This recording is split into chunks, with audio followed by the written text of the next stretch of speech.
جسے عدالت نے مسترد کر دیا۔ عدالت نے اٹارنی جنرل پاکستان سے اہم آئینی نقطے پر معاونت طلب کرتے ہوئے سماعت 31 مئی تک ملتوی کر دی۔ بزنس ٹائکون کو جس پراپرٹی پر ریلیف دینے کا الزام عمران خان پر لگایا جا رہا ہے وہ اصل میں شریف خاندان کی ملکیت تھی۔ ارشد شریف شہید نے اپنے پروگرام میں باقاعدہ دستاویزات کے ساتھ اس کا انکشاف کیا تھا۔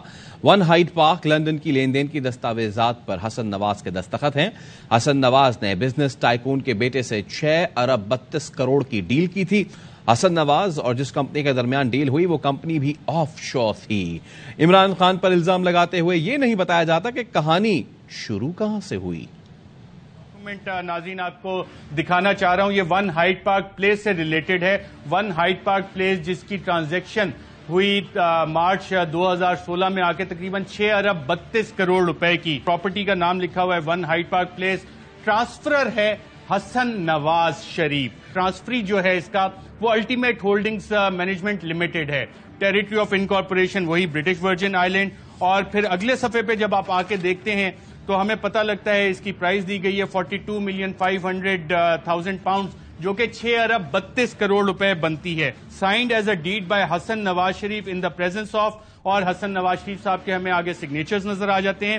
اور پھر اس کے نیچے آتا ہے کہ جی signed as a deed on behalf of ultimate holdings management limited, company جو کہ برٹش ورجن آئیلینڈ میں جن کے ساتھ انہوں نے ڈیل سائن کی۔ یہ کوئی پراپرٹی ٹائکون ہے، ان کے صاحبزادے ہیں۔ 6 ارب 32 کروڑ روپے انہوں نے دیے حسن نواز شریف صاحب کو۔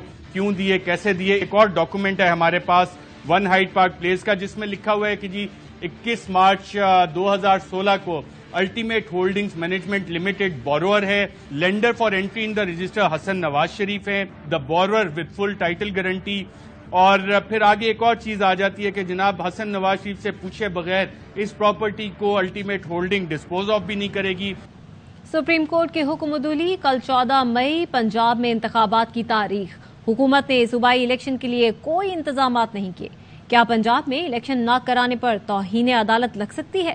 سینئر قانون دان لطیف کھوسہ کہتے ہیں وزیر اعظم اور 4 وزیر گھر جا سکتے ہیں۔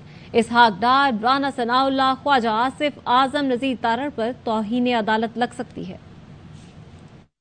کو نہیں مانتے، یہ سپریم کورٹ کے فیصلہ جات کو نہیں مانتے، یہ گلو بٹوں کی حکومت ہے۔ کل کیوں نہ سپریم کورٹ کے چیف جسٹس 5 اشخاص کو کٹہرے میں کھڑا ہو کر بشمول پرائم منسٹر سزائیں بھی دیں گے، ان کو نااہل بھی کریں گے اور ان کو اپنے عہدوں سے بھی سبکدوش ہونا پڑے گا۔ اگر یہ کہتے ہیں کہ حکومت نہیں دیتی ہے تو وزارت خزانہ سب سے پہلے جائے گی، چاہے وہ اسٹیٹ بینک کا گورنر اندر جائے یا توہین عدالت میں جائے۔ اگر وہ کہتا ہے کہ سیکٹری مجھے خزانہ نہیں دیتا ہے تو سیکٹری خزانہ اور ساتھ ہی وزیر خزانہ یہ بھی دونوں جائیں گے۔ اگر وہ کہتے ہیں جی کہ رینجرز نہیں مل رہی ہے تو خواجہ آصف صاحب جو وزیر دفاع ہے کہتے ہیں کہ پولیس نہیں دے رہی ہے تو رانا ثناء اللہ وزیر داخلہ خود بھی جائیں گے۔ پھر اگر کہتے ہیں کہ ہمارے ریٹرننگ آفیسرز نہیں دے رہے ہیں تو وزیر قانون ہے اعظم نذیر تارڑ بھی جائیں گے، اور سب کا جو ہیڈ ہے وہ وزیر اعظم شہباز شریف ہے، اس کو بھی جانا چاہیے۔ یہ خود بھی چاہتے ہیں کہ ان کو سیاسی شہید بنایا جائے۔ پی ڈی ایم کی سپریم کورٹ کے باہر احتجاج کی کال پر پاکستان بار کونسل کو تشویش۔ چیئرمین حسن رضا پاشا کہتے ہیں P D M Supreme Court کو دباؤ میں لینے کی کوشش نہ کرے۔ پی ڈی ایم کو سوچنا چاہیے سپریم کورٹ نے ہی ان کے بھی معاملات ماضی میں حل کیے اور مستقبل میں بھی یہیں آنے۔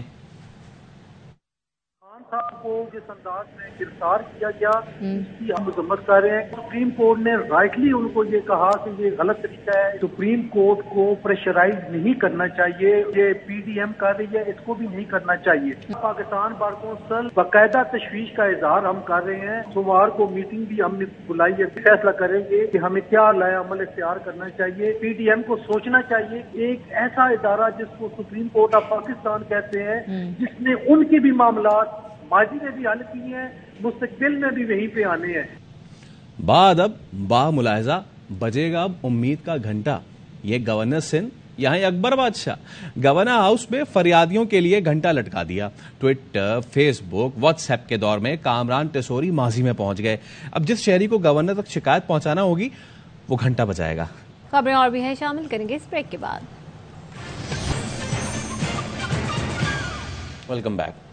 یہاں پر آپ کو اہم خبر دیں گے، لاہور سے کوٹ لکھپت جیل میں ڈاکٹر یاسمین راشد کی طبیعت خراب ہوئی ہے۔ ڈاکٹر یاسمین راشد کو سانس لینے میں دشواری کا سامنا ہے۔ یار محمد سے مزید تفصیلات جانیں گے۔ یار محمد بتائے گا اس وقت کیا صورتحال ہے ان کی؟ بالکل، پاکستان تحریک انصاف کی وسطی پنجاب کی صدر ڈاکٹر یاسمین راشد، جن کو گزشتہ روز صبح کیولری گراؤنڈ سے پولیس نے گرفتار کیا تھا اور اس کے بعد ان کے نظر بندی کے جو احکامات تھے ڈی سی لاہور کی جانب سے جاری کیے گئے تھے اور وہ کوٹ لکھپت جیل میں موجود تھیں۔ اب سے کچھ دیر قبل ڈاکٹر یاسمین راشد کی طبیعت خراب ہوئی ہے اور ان کو سانس لینے میں دشواری کا سامنا کرنا پڑ رہا تھا۔ یہ جو ان کو تکلیف ہے وہ کافی عرصے پرانی ہے۔ اس وقت وہ سروسز ہسپتال پہنچی ہیں جہاں پہ ان کا چیک اپ کیا جا رہا ہے۔ سروسز ہسپتال کی ایمرجنسی میں پولیس اور جو جیل حکام ہیں وہ ان کو لے کر سروسز ہسپتال پہنچے ہیں اور اس وقت کی صورتحال یہ ہے کہ سروسز ہسپتال کے باہر جو پولیس کی خواتین پولیس اہلکار ہیں وہ بھی یہاں پہ پہنچ چکی ہیں تاکہ ان کو خدشہ ہے کہ اگر کوئی کارکن پہنچے تو انہیں ہسپتال کے اندر جانے سے روکا جا سکے۔ جبکہ لاہور ہائی کورٹ کی جانب سے بھی جو یاسمین راشد کے ڈیٹینشن کے آرڈر ہیں، نوٹیفکیشن تھا، اس کو معطل کیا گیا تھا، لیکن آج 5 بجے ٹائم دیا گیا تو ان کی رہائی کا ان کو رہائی بھی نہیں ملی۔ وہ جیل کے اندر ہی موجود تھیں اور اب سے کچھ دیر قبل جب ان کی تو یار محمد اگر کورٹ کے آرڈرز ہیں پھر بھی رہائی کیوں نہیں ملی؟ سوال تو یہ ہے۔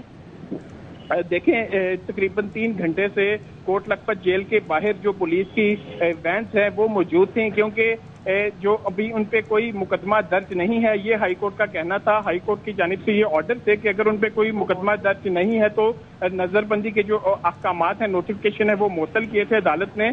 تو اب جو دیگر مقدمات جیسے جو مختلف حملہ کیا گیا جو کارکنوں کی جانب سے مختلف اہم تنصیبات پر، تو اس میں ایف آئی آر میں ان کو نامزد کیا ہوا ہے۔ اس لیے پولیس جو ہے وہ جیل کے باہر کھڑی تھی کہ جیسے ہی یہ جیل سے باہر آئیں گے ان کو دوبارہ گرفتار کیا جائے گا۔ تو جو ان کے لیگل ٹیم ہے وہ بھی جیل کے اندر موجود تھی، جبکہ سپرنٹینڈنٹ جیل کا کہنا تھا کہ ہمیں جو روک کر ہے وہ موصول نہیں ہوئی، اس لیے ڈاکٹر یاسمین راشد کو رہا نہیں کیا گیا۔ لیکن ان کی عمر زیادہ ہے اور وہ بزرگ ہو چکی ہیں، اس لیے ان کو سانس لینے میں شدید دشواری کا سامنا کرنا پڑا اور اب وہ سروسز ہسپتال میں آئی ہیں اور ایمرجنسی میں ان کا جو چیک اپ ہے وہ کیا جا رہا ہے۔ جی اچھا یار محمد، یہ بھی بتائیے گا کہ کیا انہیں ایمبولینس پہ لایا گیا ہے یا پولیس وین میں ہی لایا گیا تھا؟ دیکھیں، یاسمین راشد کو ایک جو پرائیویٹ گاڑی ہے اس کے اندر لایا گیا ہے، لیکن ان کی گاڑی کے ساتھ جو پولیس کی تقریباً 7 سے 8 موبائل وینس موجود تھیں اور جو جیل کی گاڑیاں تھیں وہ بھی موجود تھیں۔ مکمل ان کو سیکیورٹی بھی اس لیے دی گئی تھی تاکہ راستے میں کوئی جو پی ٹی آئی کے کارکن ہیں یا عوام جو ہیں وہ ان کو روکے نہ، یا کوئی پروٹیسٹ کا خدشہ بھی تھا، ان کے ساتھ سیکیورٹی بھی تھی تاکہ اگر کوئی کارکن وہاں پہنچے تو اس بات کا خیال رکھا گیا تھا۔ یار محمد خان اس حوالے سے آگاہ کر رہے تھے، بہت شکریہ آپ کا۔ اور صحافی ان کا پرسن عمران ریاض پولیس کی جانب سے مبینہ رہائی کے باوجود لاپتہ۔ لاہور ہائی کورٹ نے عمران ریاض کی بازیابی کی درخواست کی سماعت کی۔ عدالت نے عمران ریاض کی گرفتاری اور رہائی سے متعلق تمام دستاویزی ثبوت طلب کر لیے۔ آئی جی جیل خانہ جات نے پیش ہو کر بیان دیا کہ عمران ریاض کو جیل سے رہا کر دیا گیا۔ عدالت نے استفسار کیا کہ پھر وہ کہاں گیا؟ آئی جی نے کہا کہ اس کے متعلق علم نہیں۔ عمران ریاض کے وکیل نے کہا کہ پولیس افسر غلط بیانی سے کام لے رہے ہیں۔ عدالت نے ریمارکس دی کہ اگر غلط بیانی ثابت ہو گئی تو ڈی پی او اور جیل سپرنٹینڈنٹ کے فیتے اتار کے بھجوایا جائے گا۔ عدالت نے سماعت 15 مئی تک ملتوی کرتے ہوئے عمران ریاض کی گرفتاری اور رہائی کے متعلق دستاویزی ثبوت اور سی سی ٹی وی فوٹیجز کا ریکارڈ طلب کر لیا۔ نیوز بلیٹن سے فی الحال اتنا ہی۔ دیکھتے رہیے ARY نیوز۔